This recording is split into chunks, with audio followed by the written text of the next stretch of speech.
Bienvenue à votre émission 5 minutes avec Jésus, présentée par le frère Sam et son équipe. Bonne écoute à tous.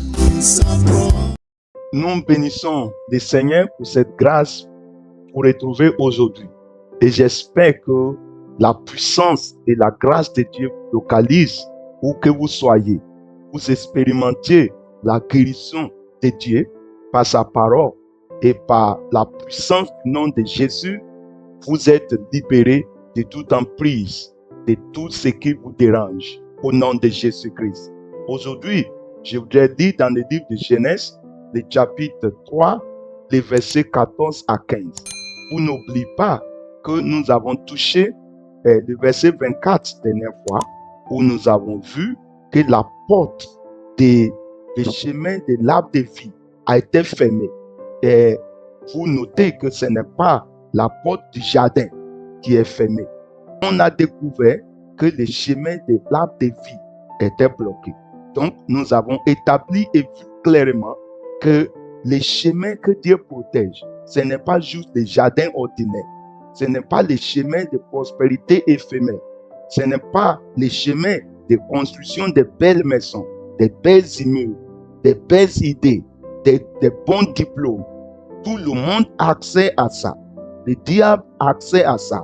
Les Rosicruciens et les loges ont accès à tout ce qui paraît comme les bonheurs éphémères.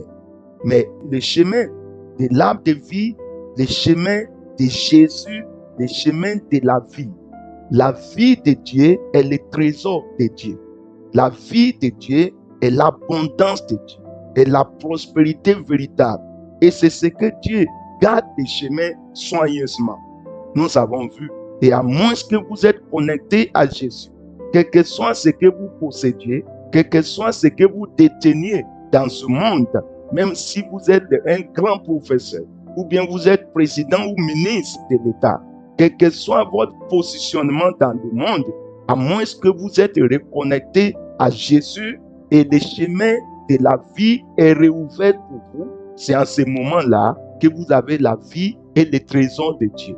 Il faut bien noter cela, chers auditeurs. Maintenant, je lis le verset 14 ici. L'Éternel Dieu dit au serpent, puisque tu as fait cela, tu seras maudit en tous les bétails et en tous les animaux des champs. Tu marcheras sur ton ventre et tu mangeras de la poussière tous les jours de ta vie. Je mettrai l'inimitié entre toi et la femme, entre ta postérité et sa postérité. Celle-ci t'écrasera la tête et tu lui blesseras les talons.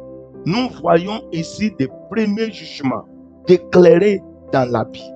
Et c'est le premier jugement est déclaré contre les serpents, contre l'ennemi de Dieu. Et vous voyez ce serpent, ce n'est pas juste un serpent ordinaire. Ce n'est pas un serpent que vous voyez au quartier. Ce n'est pas le serpent que vous voyez en bas de vos champs de cacao ou bien derrière votre maison. Ce n'est pas un serpent ordinaire. Ce n'est pas un serpent naturel. Ce serpent-là est celui qu'on décrivait comme le serpent ancien, l'accusateur.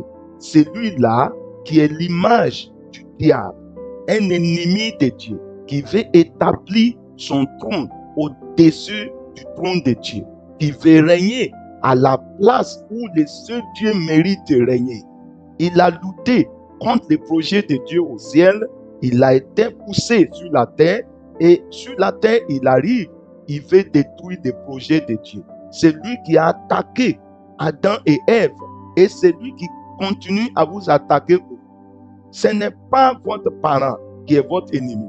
Ce n'est pas les vieux au village. Ce n'est pas les hommes que vous voyez physiquement qui est votre ennemi principal. C'est lui qui est votre ennemi principal qui veut détruire la vie de Dieu en vous, qui veut vous empêcher à vivre dans l'abondance de Dieu. C'est ce serpent qui est appelé le diable.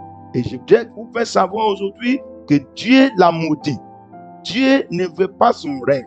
Dieu ne veut pas sa place dans votre vie. Mais si vous lui permettez de régner dans vos vies, dans votre maison, si vous lui accordez votre place, il va prendre toute la place pour vous détruire, pour vous anéantir. Mais je voudrais vous dire cette bonne nouvelle aujourd'hui. Dieu a maudit ces serpents.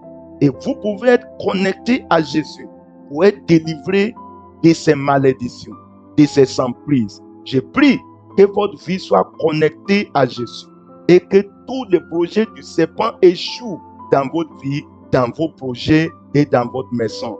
Que le Seigneur vous guérisse, qu'il vous libère de tout le pouvoir de ce diable. Au nom de Jésus que nous avions prié. Amen.